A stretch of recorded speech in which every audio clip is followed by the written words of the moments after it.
Political commentators and influencers have been getting doxxed left and right over the last week. We have a strong feeling that our guest today knows a thing or two about how to handle this and more in her own very amazing, specific, mean girl liberal fashion.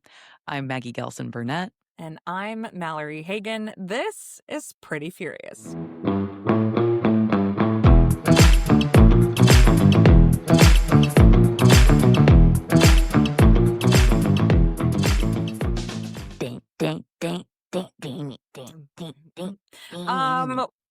What are we doing today, Maggie? We're interviewing motherfucking Suzanne Lambert, okay? Pew, pew, pew, And I am so excited to say those words out loud. We have had this on the books for a little bit now. It's very exciting. Yeah, you people are gonna fucking love this interview. It's so good. So good. She is precisely what you think she is, right? Like, yeah, exactly. Super funny, great conversation, and some really serious topics sprinkled in there too. So I think you all are going to love it. But first, if you're not following us on every social channel that we're on, which includes Instagram, Facebook, Blue Sky, TikTok, Substack, then what are you doing? Riff them off, girl. We are at Pretty Furious Pod almost everywhere. And we also have a website. So if you're ever wondering where you can find all of that information, you can go to prettyfuriouspod.com. Amazing. Mallory, you can't be pretty furious without being pretty first. Do you have a product this week? I do. What's your product, mate? Well, if you must know, I really like going to get waxed. I'm a big fan of... Perfect. Big fan of European Wax Center. This is not an ad. They graciously, when they first moved to Madison, which is where I live, they graciously gifted me a year's worth of waxing. And I, waxed on and off over the years. Slay. Okay. Right. First of all, huge savings. Second of all, when you get used to waxing, like, because it's free, you just are invited into this whole world that you just never knew existed. So my product today is actually a product that I use all the time, but specifically after I wax, which is, or shave, if you're needing to do that, you can use it on your legs. It's called Treat, and it's their ingrown hair serum. So I have coarse hair and lots of hair, unfortunately. So this product kind of saves my life. It's amazing, and I highly recommend it to anyone who removes hair in any fashion on their body, head to toe. Love that. Yeah. I need to get into waxing. Yeah. I know that's I feel like that's the adult thing to do. Like that's like the grown woman thing to do is to get waxed and not fuck around with any razors or mechanical devices that'll, get your shit taken care of. I think it depends on your body. It depends on, first of all, it depends on what you want. Yeah. If you want hair all over your body, go for it. Slay. I personally find that to be uncomfortable. And I also I just have TMI, just so much hair. There's just so much hair. I like to be bald, bitch. I want to be bald. And also pregnancy, like prenatal vitamins and stuff is only making everything way worse. Go take care of that shit. Amazing. What's your product? My product today is the Makeup Forever Artist Color Pencil. So this is meant to be both a lip pencil or an eye pencil. This is in the shade Endless Cacao. Oh. This is my second one of these, I think. I have I have 3 of them now. This is my third shade of these. These are amazing. They are worth every penny. I love that you can use them as both an eye pencil and a lip pencil. They stay on for a really long time. I love the colors. They're really easy to work with. Great formula, et cetera, et cetera. When you say eye, is it a liner or like a... Yeah, it's like a little liner. Yeah, you just throw a little zhuzh on there. Ow, Yeah. ow. Yeah, it's amazing. Is it the color of your nipple? I'm just kidding. You know what? I think that this one is probably, no, it's a little too dark, but I remember someone telling me one time. That was us. We talked about it. Or yeah. It was but then I had this very vivid flashback to this kid in 7th grade who was like, "Your lips are the color of your nipples," and I was like, "What?" Oh, weird. Yeah, I was erase that memory. Fucking weirdo. He's a Trumper now. So, erase that memory. Yeah, bizarre. bizarre. Speaking of memories that we would like to erase, How about the last 7 days? God, Fully. we live in a hellscape. I would like to have a lobotomy. Yeah. Wow, what a doozy. Mallory and I kindly opted to not do any kind of like reactionary episode to any of the events from the last 7 days. Yeah, I'm good. I'm good. I don't need to do any more. I have nothing else to contribute to the conversation. So, Well, anything I wanted to yeah. contribute to the conversation, and in case you live under a rock, we're just talking about the murder and aftermath of Charlie Kirk. But anything I wanted to contribute, I already said, and anything I further wanted to contribute, we put out through the Seneca Project. So Right. we've got a piece of content out right now that is undeniable, and that's all I'll say about that. What Yep. headline outside of the chaos made you pretty furious this past week? So I actually wanted to do one that was timely for myself and my travels coming up. So next week I am headed to London, and this is not, again, one of those headlines that's not making me pretty furious, but that I really enjoy. It's from CNN. It says Epstein and Trump images are projected onto the walls of Windsor Castle upon his arrival. I just want to tell you that the people of the UK are fucking ruthless.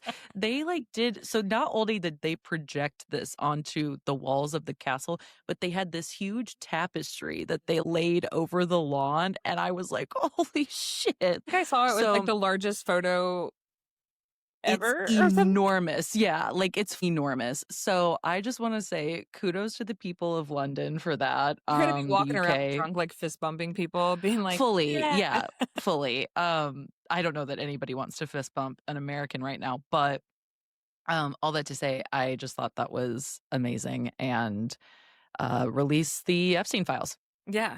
That's all I have to say about that. Files? Where are the files? All of the distractions. Where are the files? My headline is actually just the aggregate of information that once again comes from Jessica Valenti. Jessica, be our friend. Jessica, come on our podcast. It is, yeah, be on our podcast. It is that over the course of everything that has transpired in the last 10 to 12 days, something that is going on kind of flying under the radar is that Republicans are looking to classify birth control, so implants, IUDs, oral contraceptives, all of that, looking to classify those as mechanisms of abortion and looking to pass legislation that makes being able to acquire those things more difficult. I'm not going to get into the weeds because it's different state by state, but Jessica Valenti's newsletter puts it all together nicely for you. And she goes state by state to let you know what's happening in what region and what legislation is pointing to in those places. So as we always talk about, reproductive rights are fundamental to our freedom as women and our ability to make choices for ourselves. And so the thought that the next push is that simply obtaining birth control will be more difficult, which we have been saying for a decade, is really frustrating. Me just doing that reminded me of, do you follow Andrewski? Yes. He goes, I love him. Well, I love him. I want him on our podcast. I know. He won't do them. We've asked for Seneca. He won't do I them. respect that. Yeah. I do. But anyway, that's what's made me pretty furious. And it is worth looking into if you're a woman listening to this podcast and you haven't heard about that because of all the other news. I really implore you to follow Jessica Valenti. Keep up to date with what's going on. Yeah, you might even consider donating to her Substack. I think it's Abortion Every Day is what it's called. It is, yeah. And she's fully funded by, I'm sure, I think she's fully funded by those contributions to her Substack. So if you consider her work. She's doing amazing work in terms of keeping everybody updated on reproductive care. So yeah. You know who else is doing amazing work? I was gonna say, great segue. And we also talk about a little bit about reproductive care on this episode. So yeah. Who else is doing great work, Mallory? Oh, just the internet's favorite mean girl, My favorite mean girl. Same. Suzanne Lambert is here. Ding, ding, ding. Pew, pew, Suzanne pew. is a DC-based comedian. She's a content creator. If you haven't seen her yet, pull out your phone right now and go follow her. Her work has been featured so far in Washington Post, CNN, Newsweek, Glamour, Betches, among others, and she's appeared live on multiple shows, including CBS. She's also a comedian. She's doing live shows here and there, making appearances, so be sure and follow her to figure out where she's going to be next. She's known as the Regina George liberal. She delivers engaging, smart, and biting wit to an audience of over 1 million people across both TikTok and Instagram, and we are thrilled for you to listen to this interview with her today. Let's bring her in. Suzanne, thank you so much for joining us today. We Thank are you so for having excited me. to have you. Yay. You brought a headline or a news topic that has made you pretty furious this week. Can you share it with us? All of the mass shooting headlines, I'm so sick of it, and I say this as a gun owner. Like, I own a firearm. I'm from Georgia, my hometown. It is the law to own a gun. It's the law in Kennesaw. It's like our little slogan. Grown up around guns my whole life. I am not anti-gun. I am pro using your fucking brain. That is what I am pro. I am pro accountability. I am pro responsibility, because it's a massive responsibility, right? And it's never been about control. And that's what they want you to think, because they're receiving billions of dollars from the gun lobby. It's not about control. Put aside your little militia fantasies and just like use your brain, right? You can still own a gun and be pro Second Amendment and just have common sense and think that people should have to get background checks. 42% of guns are obtained without a background check. What? That's dumb. Insane. That's stupid. fucking crazy material. Stupid. The constant dismissing of red flag laws, the constant dismiss, like just knowing, where are the guns? Who has them? Literally. Are they properly stored? I grew up, like I said, I grew up around guns, and I remember being at this kid's house, and I thought it was super normal at the time. And there was a foreign exchange student from another country who was like, "Hey guys, can you put the rifles away?" There were just rifles leaning against the back door. And we're like playing beer pong next to it. Like, that is stupid as shit. And someone so easily could have died. It's about accountability and responsibility. And like you said, security. I think you should know how to properly secure and store your gun. And like when Kristi Noem, was trying to cosplay with her Party City extensions, like how she was pretending to be an ICE and holding the gun wrong, I'm like, you're also just embarrassing as hell, because now we know you don't even know how to fucking use it. Sorry. I'm just like, I have so many conservative, followers, and I grew up with them. Dude, use your brain. I know you don't want kids to die in school, and this is why they're dying. So just, what if we tried it out? What if we did a little trial run? Could we agree with that? I mean, I think the thing that so many of us say, the rebuttal is always, if somebody wants to shoot someone, they will. The laws don't work. Well, in that case, then why the fuck do we have any laws? What's the point of a law ever? Right. Correct. Correct. The whole point is to curb any type of potential risk or danger. And I'm like you, I grew up in Alabama, and I live here now, but I remember being in high school, and my boyfriend in high school was a hunter. They would go hunting before they school. I've gone hunting. Like, the amount of times that he forgot to take his gun out of his gun rack in the car and just would roll up to school with a gun in his vehicle. And to me, at that time, it was totally normal. I was like, oh, whoopsie. And now at 36 with children, I'm like, oh my God. That's the most Southern shit I've ever heard in my life. No, literally. That's so Alabama coded. And what you just said is such a good point. It's that mentality. Well, if they're going to shoot someone, they will. That would literally be like getting hit by a car and deciding not to go to the hospital because, well, we're all going to die one day anyway. What? That's such a lazy fucking approach to the world and life. Like, you wouldn't ever take that approach regarding any other topic. That's stupid. Yeah, that's the thing. It's the inability for people who hold those views to see how that applies to other things. And that seems to be the problem regarding so many of our issues in politics. If women are going to get abortions anyway, stop fucking banning them. If we're going to shoot people anyway, like, it just doesn't make any sense. Yep, bingo. So infuriating to have to deal with people who lack any semblance of logic. It's Thank you for sharing that makes you pretty furious as well. Yeah. Well, that's a Yeah. great segue actually into my first question for you, Suzanne, which is you are somebody who identifies as sort of a former conservative, if you will. Yeah. I'm curious if there was a pivotal moment for you, for people listening who maybe don't know you or don't follow you. I would love to know when your ideology started to change. Yeah, so there's like three key moments, and I'll try to be brief with each of them. But the first one was the 2016 election when the tapes came out where, Trump was talking about grab her by the pussy. And it wasn't even the tapes themselves. It was the tapes themselves, but more so where I kind of started being like, I don't know if I fuck with you guys anymore, was seeing how no one seemed outraged or disgusted. I just wanted one conservative to be like, no, I would have settled for, I'm still going to vote for him, but that's disgusting and fucked up. But I ultimately think the other candidate will ruin the country. I just wanted someone to speak out against it, and no one said anything. And I was like, oh, so you guys are on board with this? Because I'm not. Like, I'm not at all. So I didn't vote for him, but I voted for the third party candidate in the 2016 election, which, Gary Johnson, baby. What's up? And I really thought I was doing something. Murder. I thought I was such a free thinker, dude. But, and honestly, like, I still don't love the Clintons. Whatever. That's a different conversation. But, like, I don't fuck with the Clintons now. Don't like them. I think they're corrupt and evil. Anyway, so that was one.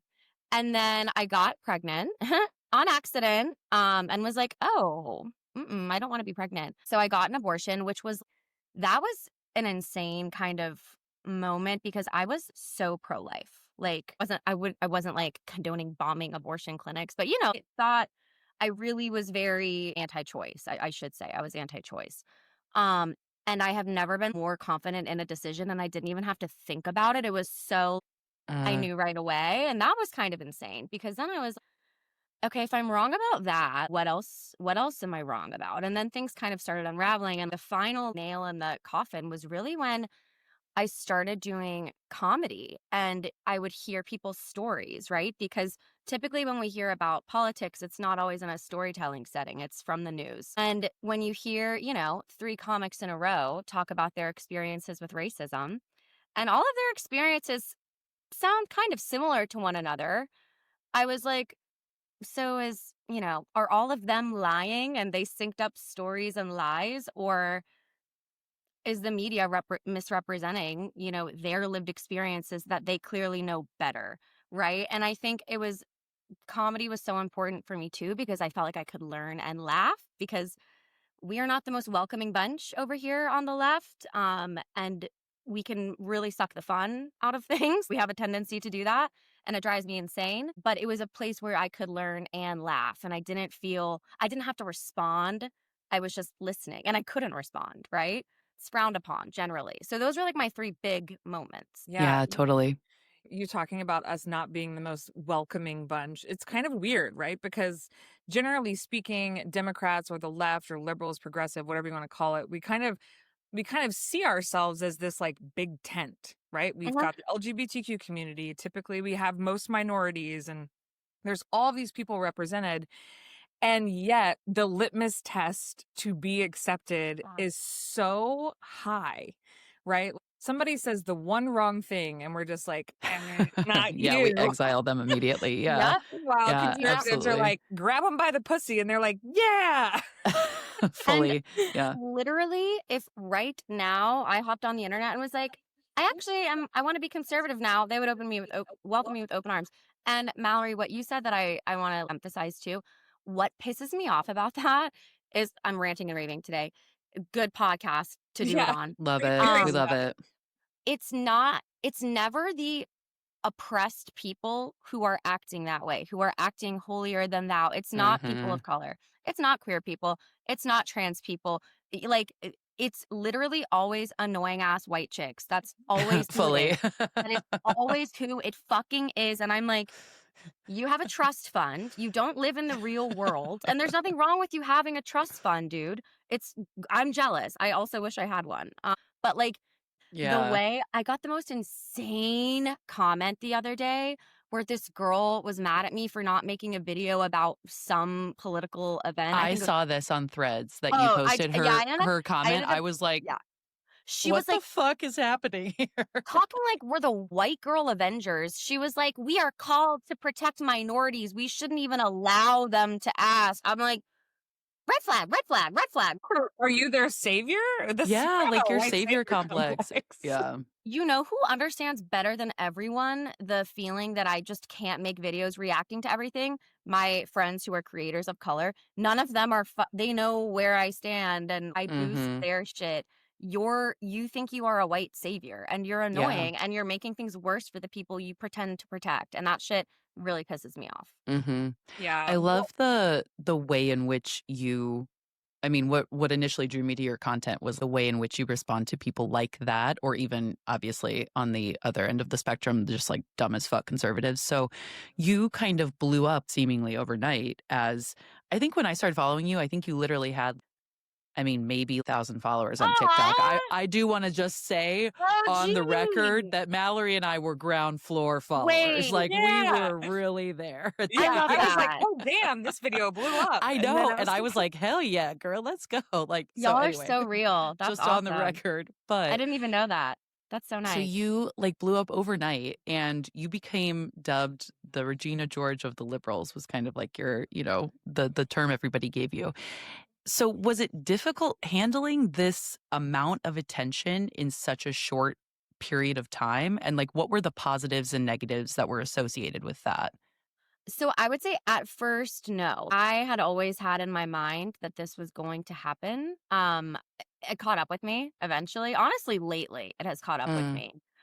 More so than when I started because it was such a whirlwind. I mean, the pros, I've met so many people. I've met so many new friends. I get to do what I love for a living, which is insane. I feel like I'm dreaming every single day that I wake up. I'm so grateful. I mean, I've gotten just the people I've gotten to meet, at different like reproductive events and hearing their stories or meeting members of Congress. That's cool. Like I went to a tennis match with JVN. That was insane. He's like one of my idols. You know what I so mean? fucking cool. And now we're Like, friends. I'm I like, love huh? him. The cons, the death threats are never, never a fun time. Super lit. Yeah, I'm like, don't do that. God damn. Just say I'm ugly or stupid. That's fine. You can do that all day. yeah. Sometimes they can be really funny. Um, that's a con. I would say, if I'm just being super frank, people can be very weird in this space and very shisty and sketchy and are always looking for a reason to switch up, to talk shit, to say, oh, I had, this kind of experience, whatever. That kind of phoniness is a con, and I have like no respect for it. I don't like that kind of behavior that can accompany this space where we work in an attention economy. So sometimes people will literally do anything and throw you under the bus so they can get their attention. Mm. That sucks. And then I would also say, like, I just can't really live normally. Like, no one should do this. So this might be a bad example, but, I would post when I was at dinner, like, I Yeah. can't do that anymore. I'm even really self-conscious, about, like, any kind of identifying details about, like, where I live. And, like, I never had to care before. And I also worry about the people around me, my neighbors, things like Yeah. that, where that one time my neighbor, we do knitting circle at one of my other neighbors' houses. And they knit. I What? just talked the whole time. I gave up. I That's gave up. I'm incredible. like, this is ugly as hell. Like, I'm not doing this anymore, but I'll still come and talk shit. Don't get me wrong. Wouldn't miss that. But my neighbor, after I had received so many threats, my neighbor had her husband start walking her to knitting circle. And that broke my heart because I don't want people in my life to suffer the consequences of me kind of being a like a public figure. Like that Yeah. really sucked. Yeah. Yeah. Mm-hmm. That is. Yeah, Overall totally. positive for sure. I don't want to end on a negative. Like it's been great. Yeah, well, Mm-hmm. I think Totally. also we're recording, a week after Charlie Kirk's death, and things are very heightened right now online. And I was mentioning to you before we started recording that my hometown is on a real kick against me, which the people who are leading this charge I have zero respect for, I don't care about, I forgot existed. I have no issue. Literally, dude. I really don't care. However, my parents live there. My family lives there. And so Yeah. in what you were saying, like, I personally am not super concerned about any of this, but knowing that my parents have to read it, my aunts and uncles are sitting there and they're fuming because these are people that they know, right? So, how do you deal with the online hate and the bullying, and maybe how has your family dealt with this catapult into this space as well? That's funny. I haven't really asked them as much as I probably should how it's affected them. I mean, I think my family knows I'm tough and they handle it well when I handle it well. Like if I'm struggling, I think it's tough for them when I struggle. But if Right. I'm good, I think they're mostly good. And it's also like it is a part of the job, especially as a comedian, to think that I'm above criticism and people talking shit. That would be an insane ego response, right? They can say they're totally welcome to say what they want to say as long as it's not violent and threatening. Mhm. But I think it's hilarious. Like I genuinely do. That's what's wrong about that. Something's wrong with my brain. Like this girl, honest to God, I'm sorry. It's actually they're a non-binary creator. Apologies. They made a video about me. So funny that I reposted it because they were mimicking a video that I had done and they were pretending to be me. They were um, what do you want me to do? Call my stock trader so I can buy a Lexus? And I just fuck with them. I was like, this is hilarious, but I would never drive a Lexus. Like, I just like talk shit because like I know what they think of me. So I'm like, I'll just feed into it. I think it's hilarious. When they're actually funny, which is so rare, I really do appreciate it. That was a really funny joke. I thought it was hysterical. So there's something wrong with my brain. Genuinely, the people who make me angry, the haters, are usually not people on the right. They're just dumb and uncreative, and they'll Mm. just be like, "You're stupid," and I'm like, "Okay, whatever." As is their right. They can say that. They can think that. It's fine. It's people on the left, honestly, who come for me more, and in ways that I think it's totally fine to be critical, but they don't do it in ways that are fair or honest, you know? Mhm. And they love throwing in my face that I used to be a conservative, as if, as if I should live a life of penance, for holding political opinions as a teenager. You know what I mean? Like I'm Yeah, just that's like bizarre. they love talking about it. They love throwing it back in my face. Like, "Oh, your former conservative is really coming out." And I'm like, Oh, "Not." weird.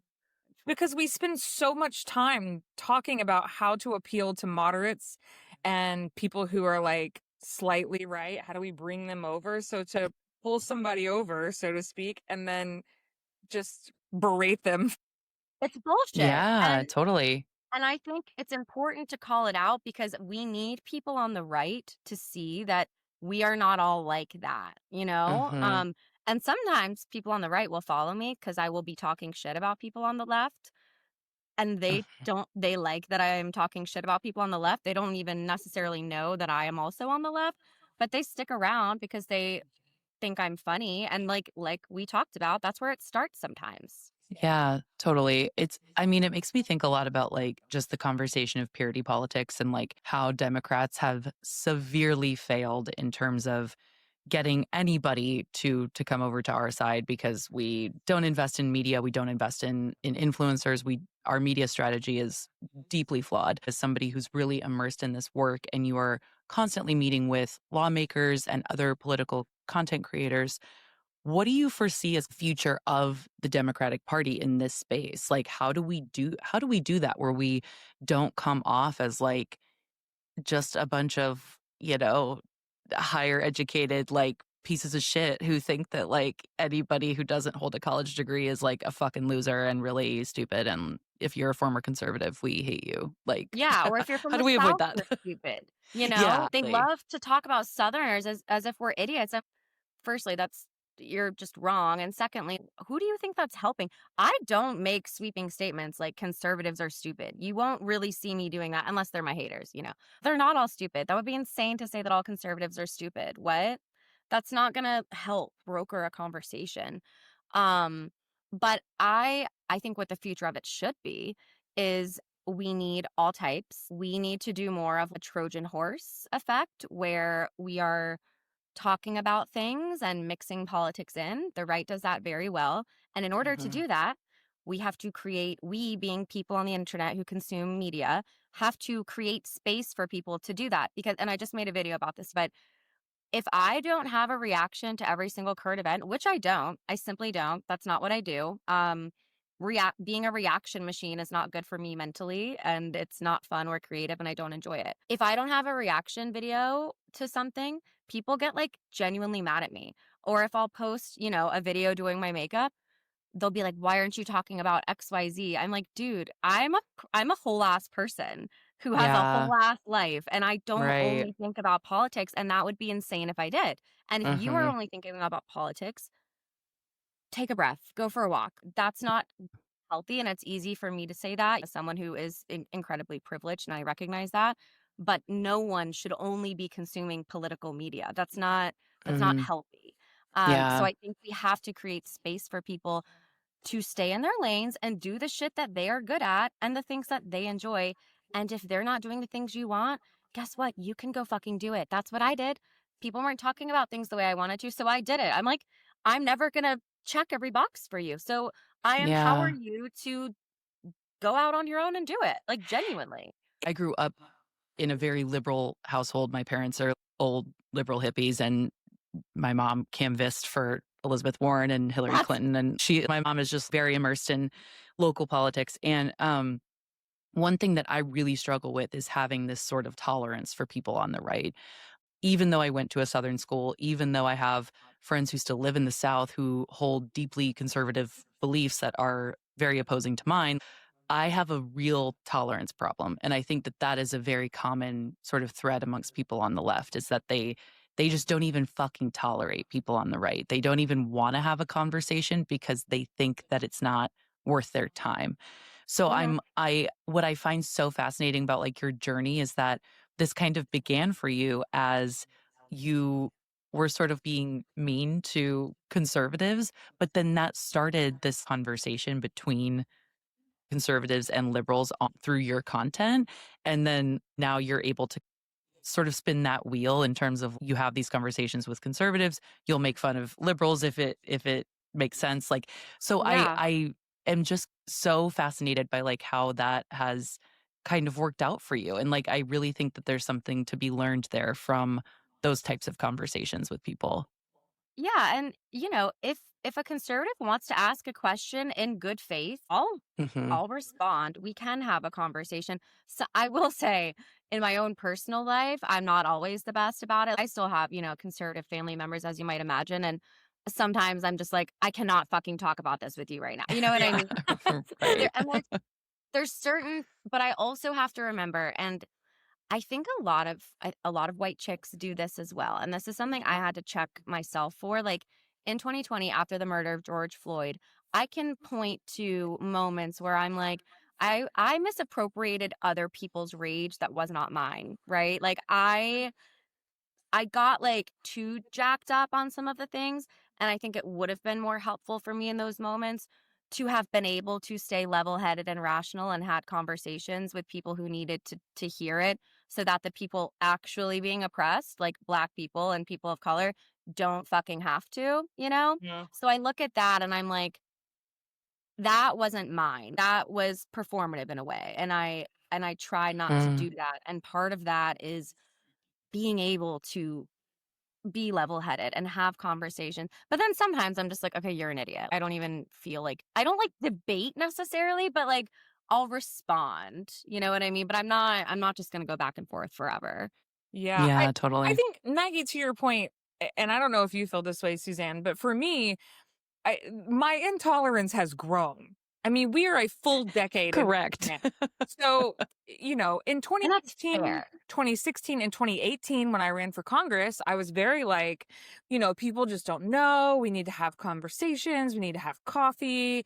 And as a person running for office, which is already exhausting enough, I sat down with so many white women so many white women My to talk condolences. about abortion, to talk about some of these topics on a personal level, and like see if we could come to some understanding, right?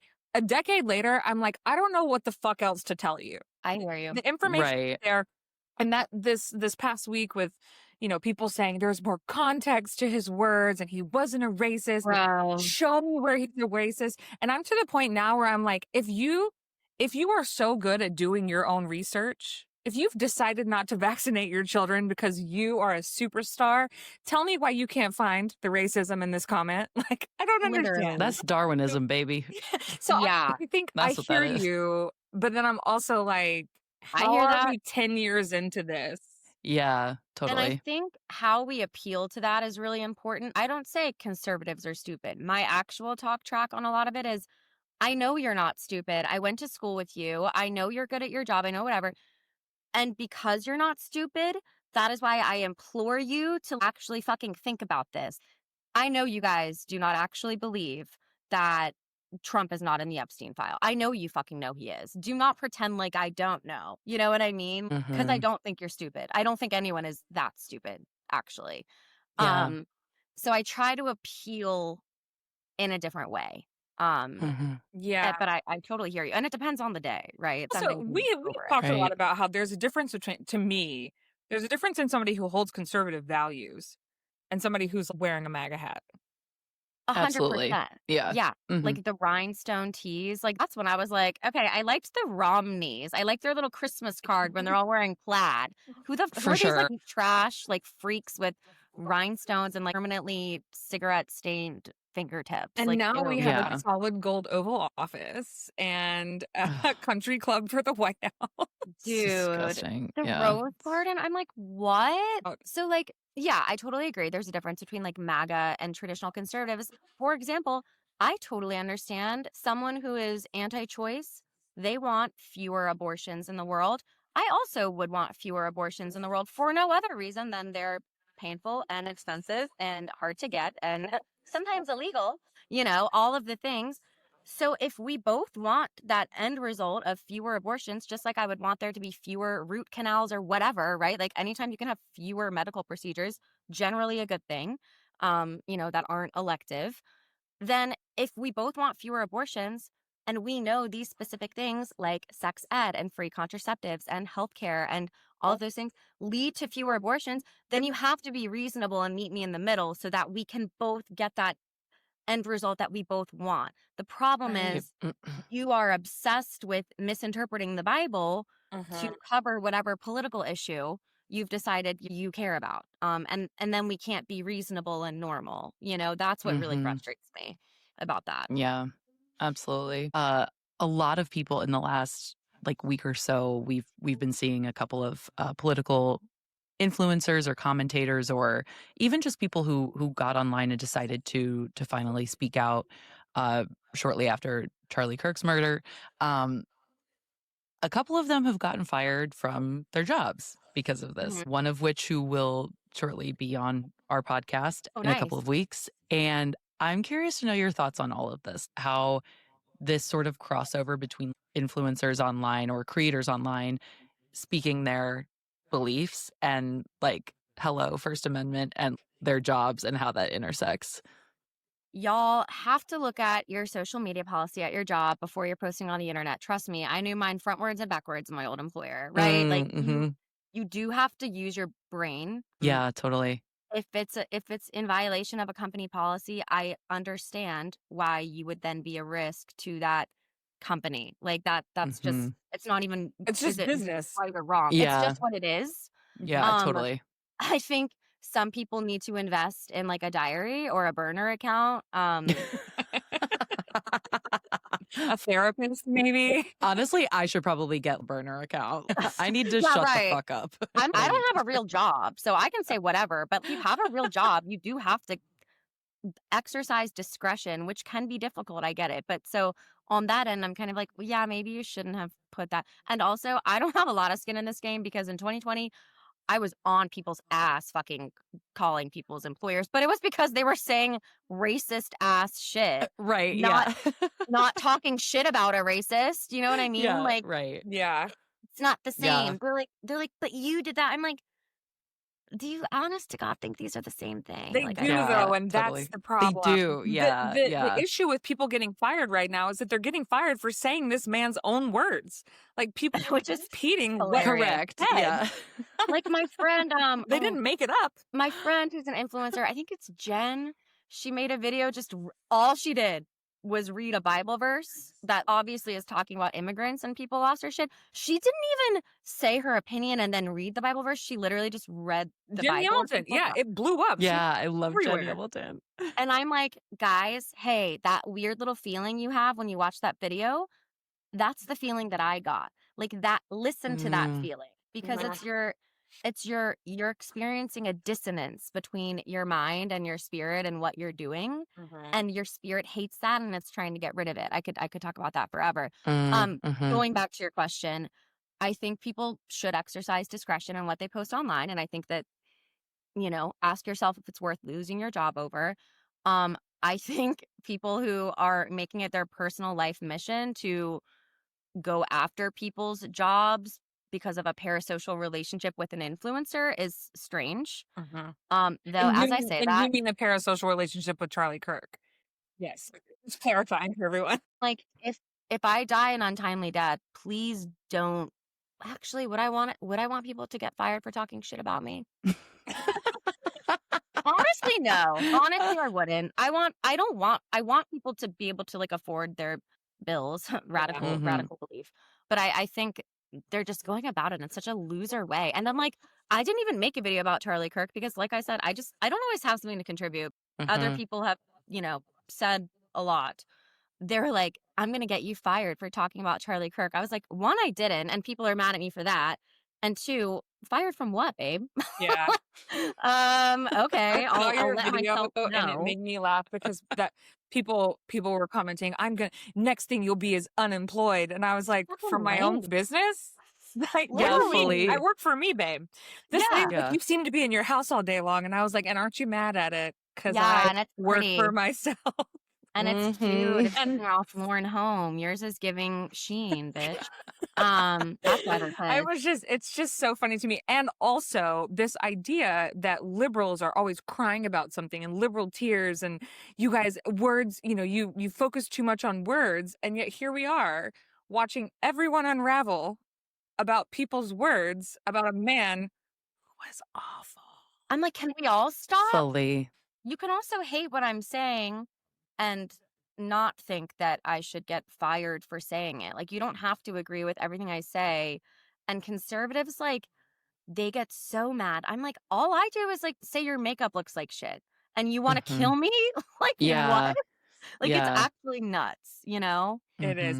For but sure. I also have to remember sometimes. So I'm just thinking about this past week, like, we have the outlet. The three of us, to some degree, have an outlet to share our thoughts and opinions and be heard, right? Because we do have, on a microscopic level compared to you, still an audience of some sort who's listening to us. So instead of me, I don't ever comment unless I'm agreeing with you and I'm like, yeah, I don't ever comment on stuff.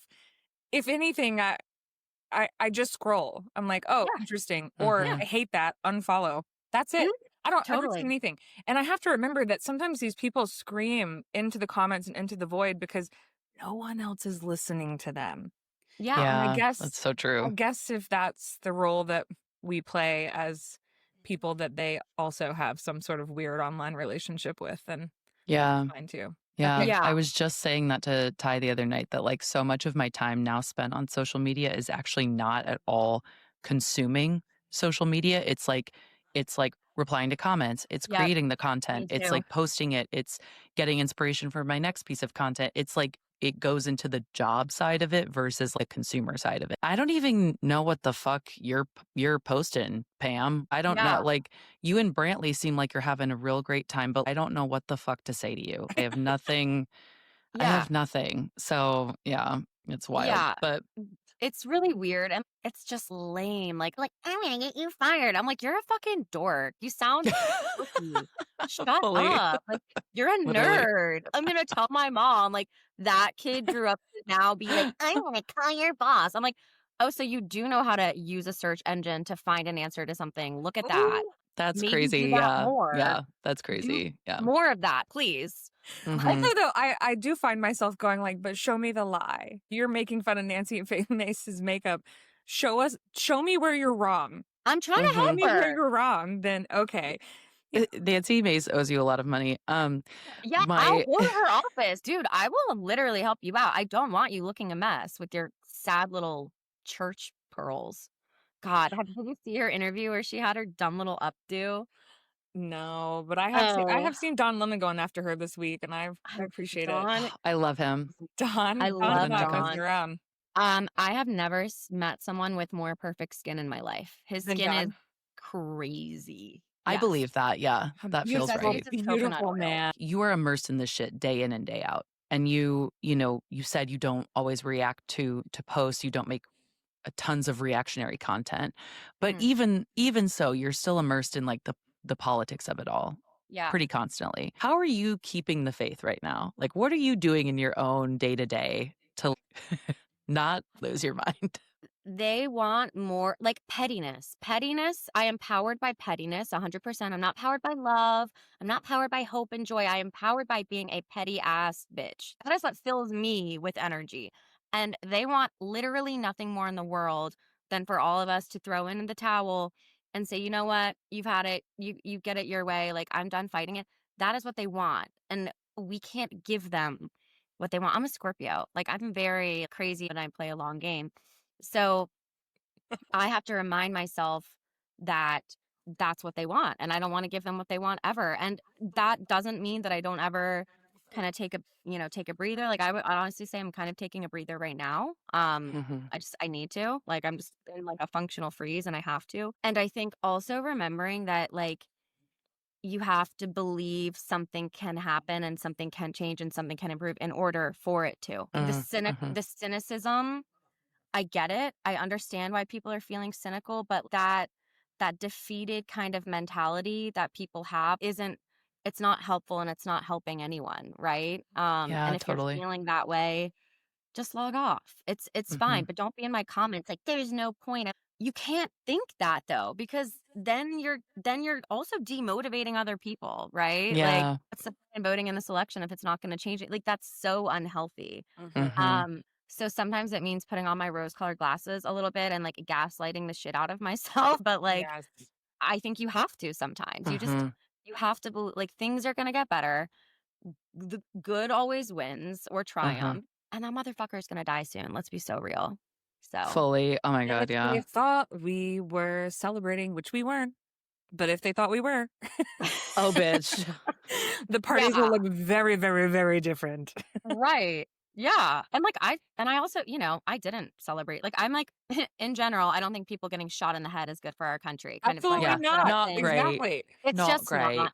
I also Yeah. don't like him. These two things can be true at once. You know what I mean? I didn't cry and listen to REM in a dark room when he died, but I also wasn't doing TikTok dances to it. Come on, guys. Fully. I hope someone does that. If I know I keep talking about like dying an untimely death. If that does happen, if people did like funny dances to it, that would be funny. I would be okay with that. I would do a TikTok dance for you if you can really write that wanted me down. to. Yeah, absolutely. I did a whole video like a year and a half ago. It was one of my first viral videos. Must-haves at my funeral. It's really funny. It was like there's gonna be a guest list, but no one will know there's a guest list until they get there. And then I'm gonna have someone on the intercom if they're on the no list. You are not allowed to come, because you did XYZ. Like humiliating people with a megaphone. Talking about sort of what keeps fueling you and how you stay in the fight. What do you want for the future of what do you want for your future and what do you want for the future of the country? What do I want for my future? I want to always, be able to make content that is fun, that helps people feel heard, that ideally bridges gaps where there are gaps. We desperately have to find a semblance of normalcy that I am just not seeing, which is kind of why I'm taking a little bit of a break, just a little one. I want to just be able to have fun with my friends, and I want to be able to also be in community with people like y'all who are doing this kind of work and uplift all of each other's shit, because I think that the community aspect of it is something really unique to our side. When you have a community like MAGA that is built on things I wouldn't consider tenets of belonging, like anger and hatred, that's not actual community. That's like convenience and proximity. That's not, you know, you don't actually build bridges there. And I would like to be able to do that. I want to be mad famous, obviously. I've said this, you know, Fucking since I was a same. kid. Yeah, I want to be famous as shit. I want to be on a Super Bowl commercial and for my ex-boyfriends to have to see it. And then for their team that's playing in the Super Bowl to lose. Yeah. That's what I want. That is actually my biggest professional goal. Yeah. So if any commercials want to make that happen, that would be sick. Honestly, same. We got you. That would be amazing. I just imagine how much that would ruin their day, and it actually like brings, you know, tears to my eyes. Sure. And what I want for our country, I want people, and I think in a way it's happening a little bit, maybe. I want people to wake up to the fact that all of this is being done so that billionaires can just sit on their piles of money and you have to suffer. And they don't respect you and they don't give a shit about you. And I want people to realize it's not about left and right and whose team is better and having weird little mascots and red hats. It's about us versus them. It's really about class consciousness. And I think the second people wake up to that, I hope there will be a shift. I don't want our economy to have to get so much worse for that to happen. But I mean, I think hopefully the farmers are waking up a little bit. But yeah, that was kind of a heavy answer. But I want to be able to build bridges. I want to have fun. I want to make people laugh. I want to be able to cut through the noise and get to people. And I want people to just wake up to what is happening and realize that it's actually really great to be able to change your mind. And being able to shift my perspectives was such a weight off of my shoulders. And I'm so much happier and I like who I am so much more now. And that is also possible for other people who are maybe feeling that uneasy dissonance and that feeling that I also had.